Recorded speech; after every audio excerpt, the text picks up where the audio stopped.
द्राक्ष बागा तर मित्रांनो, हा आपला सुपरचा प्लॉट आहे आणि प्लॉटला 55 दिवस झालेले आहेत.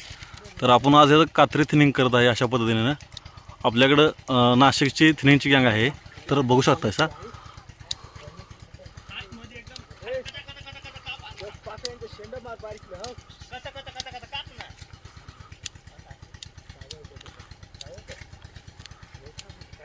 बघू शकता की किती यांनी सुंदर थिनिंग केलं.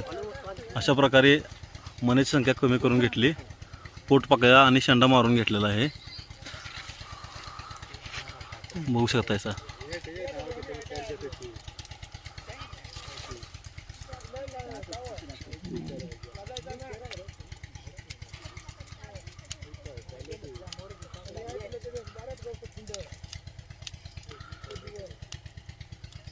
घडाच्या साईजनुसार मण्याची संख्या राखावी.